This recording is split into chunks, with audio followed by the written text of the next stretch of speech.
By its very nature, driving a hack, or even an Uber, may seem like a dicey profession. Think on it. You never really know just where your next fare will come from, let alone who it will be. Although by and large the danger factor when compared with other professions is essentially on par, there are times when it lives up to its dangerous billing.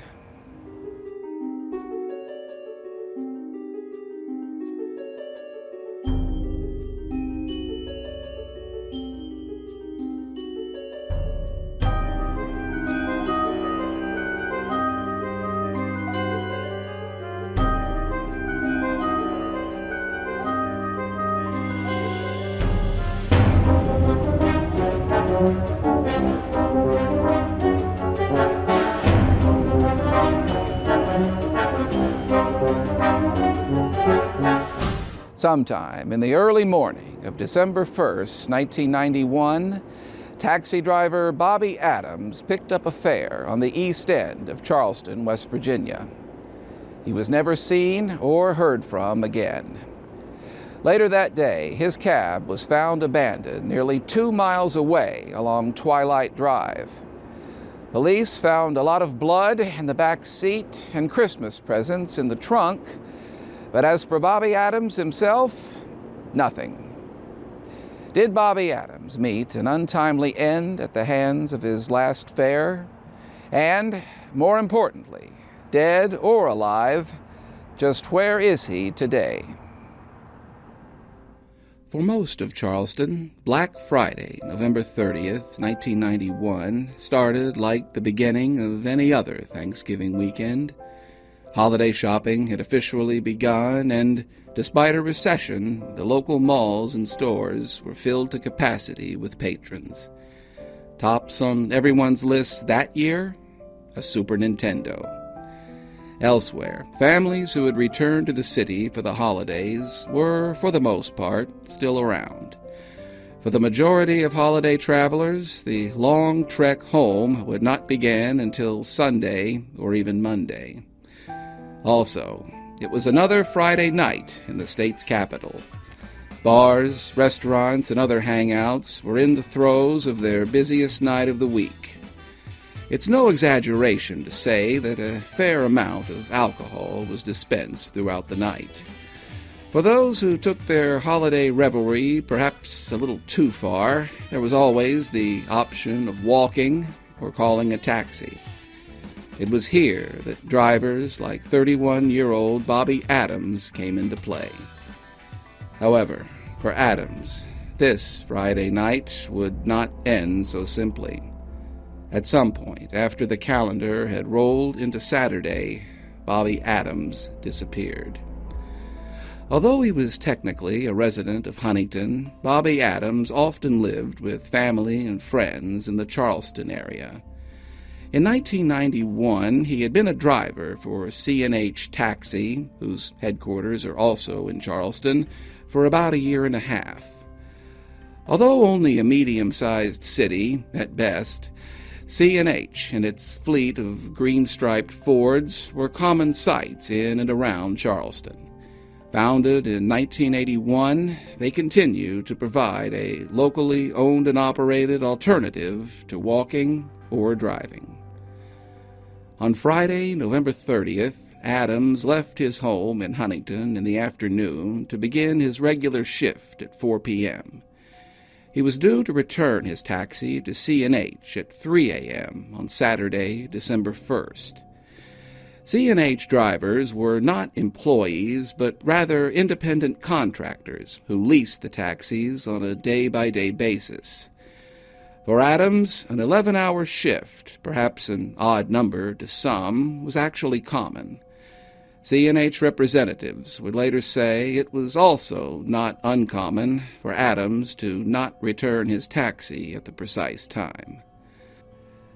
4 p.m. to 3 a.m. is what would be referred to as the graveyard shift. Though actually an archaic nod to overnight employment in cemeteries, the graveyard shift has long since re-entered the lexicon as a reference to the most dangerous stretch of time, usually at night, in any profession. In the early 90s, the streets of Charleston were far from immune to the rapid increases in drug-related crime. The popularity and proliferation of narcotics, in particular crack cocaine, had resulted in what would later prove to be one of the few times in nearly half a century that violent crime in the United States actually increased.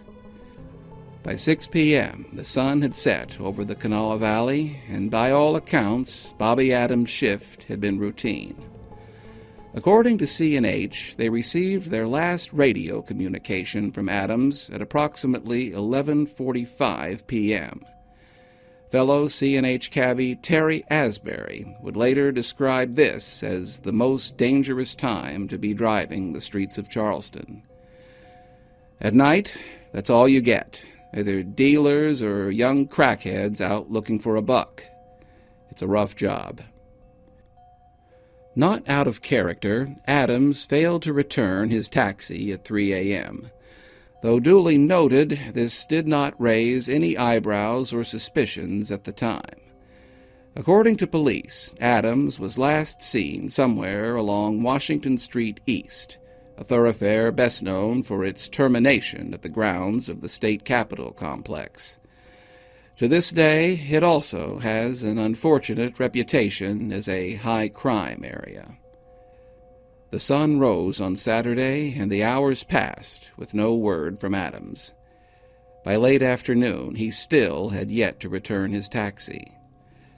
Just before dusk, Charleston resident Bill Nutter left his home along Twilight Drive to do some shopping. While driving north towards the road's terminus at Barlow Drive, he glanced to his right and spied a white vehicle sitting just over the hill, approximately 70 feet from the road. Nutter contacted the Charleston Police Department.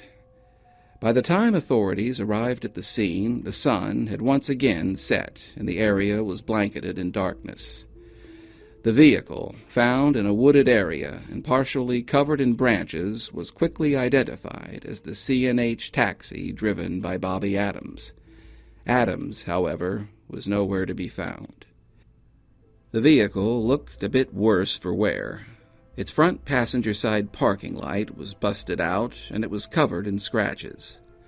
On the floor of the passenger side back seat, authorities found a pool of blood. The blood was later typed and matched that of Bobby Adams. In the trunk, authorities found wrapped Christmas presents, which they later ascertained had been purchased by Adams for his family. No bullet holes or other damage was noted. However, police conceded that Adams or anyone else could still have been shot, as a bullet could have remained in the victim's body and any cartridges removed. It was surmised that the taxi had been driven to Twilight Drive after whatever occurred in the back seat had taken place. It has not been disclosed if any footprints or other evidence was found in the area. At the time, authorities were not certain if Adams was the victim or the instigator of whatever transpired. A routine check of area hospitals and medical centers turned up nothing. As Adams could not be found, he was classified as a missing person, and law enforcement proceeded on the assumption that he had been the victim. Authorities, however, were coy when asked if Adams had a prior record of run-ins.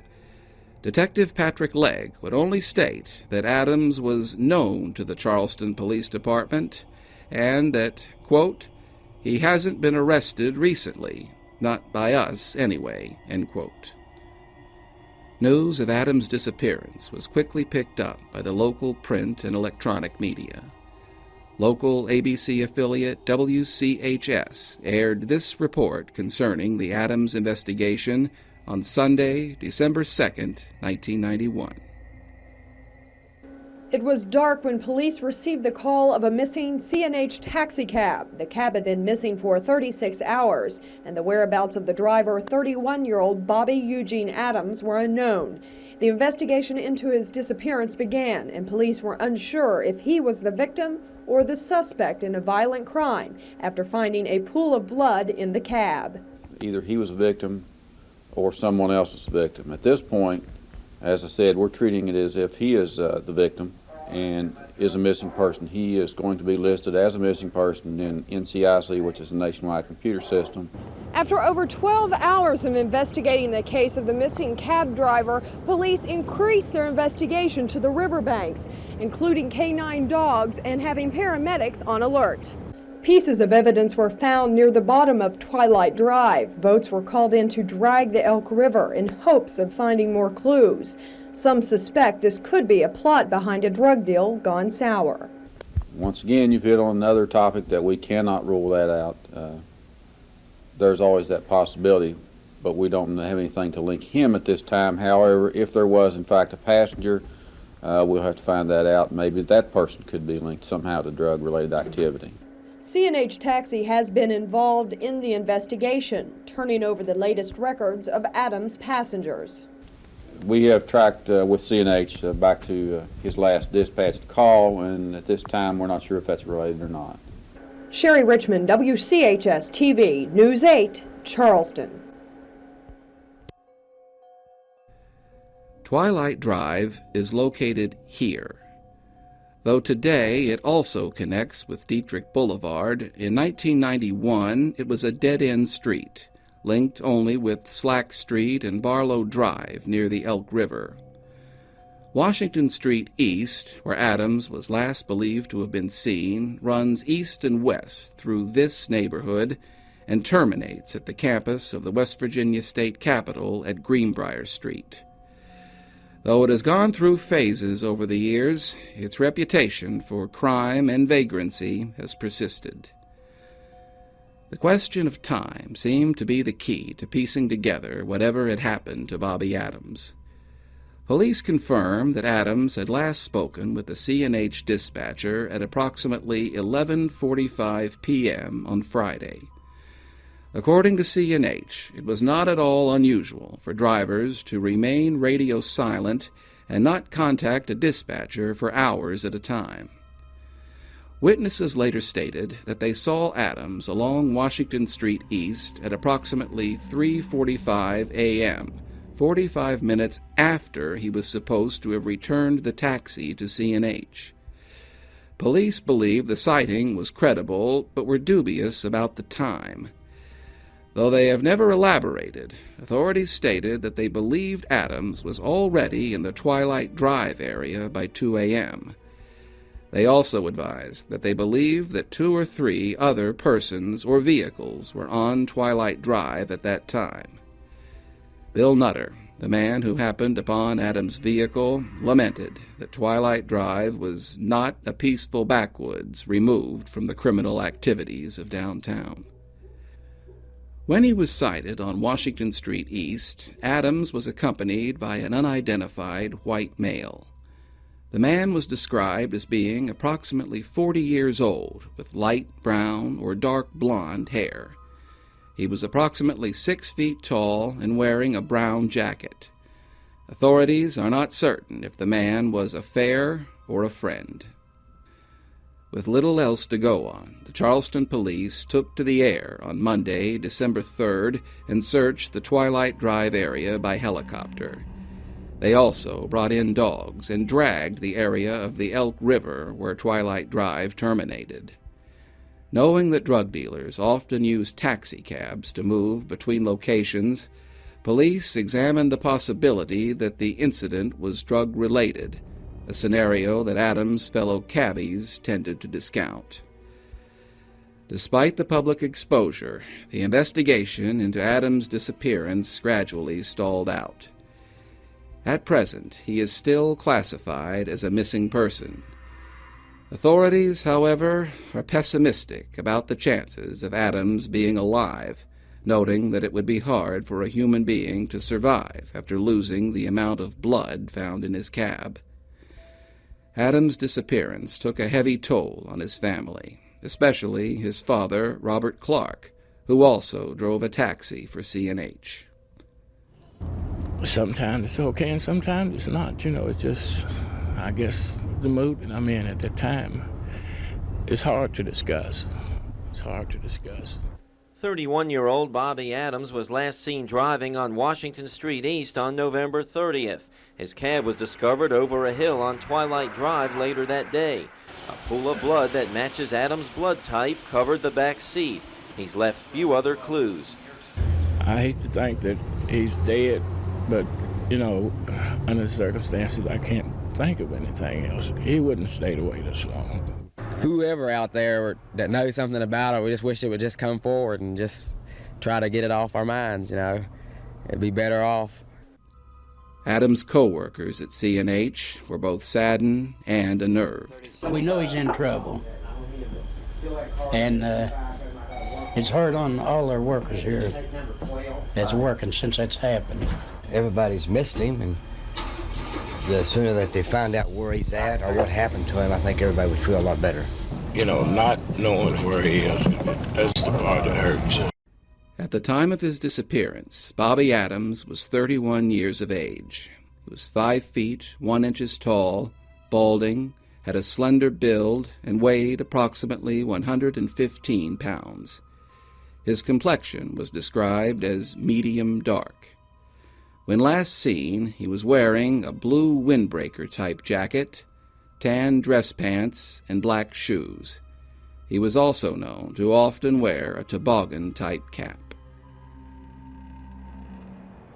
One of the drawbacks in profiling unsolved crimes is that many of them are significantly void of detail. Now, while there is certainly no shortage of open investigations in the region, often it would be difficult to produce a full-length feature given the limited amount of information. To that end, Mysterious WV will now, on occasion, employ a new feature. A feature designed to allow those cases for which information is scant to be profiled. It will be called In Addition. For starters, we once again return to Kanawha County, West Virginia. This time, the year is 1997. A death has occurred, and a killer, or at the very least, a reckless driver, may still be at large.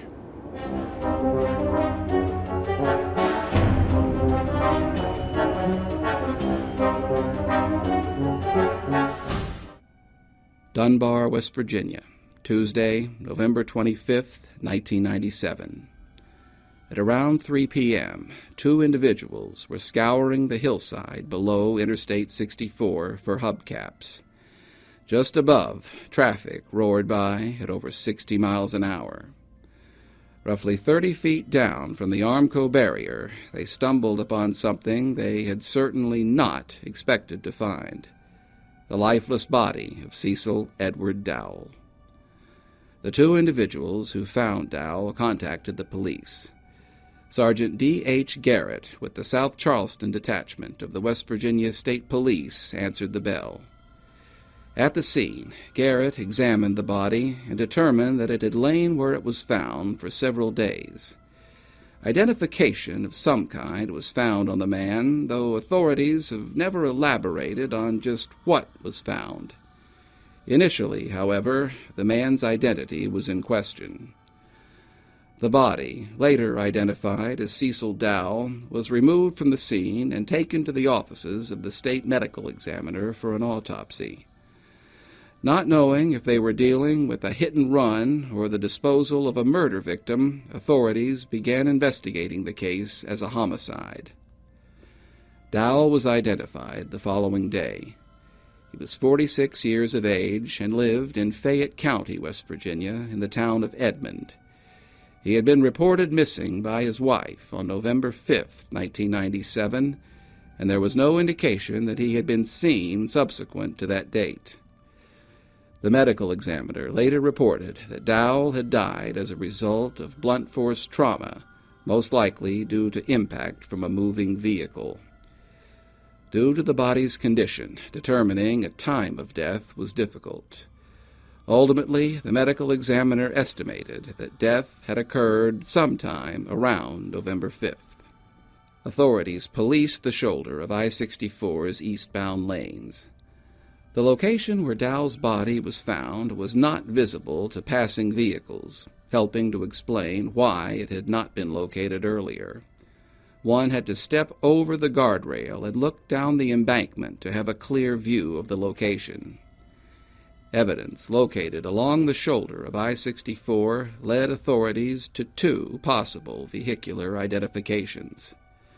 Either a glacier blue-colored Chrysler vehicle, an 84, 85, or 88 model, or a 1984 or 85 Plymouth Voyager or Dodge Caravan, this due to vehicle parts located at the scene, though authorities have stressed these parts may have been related to a different incident.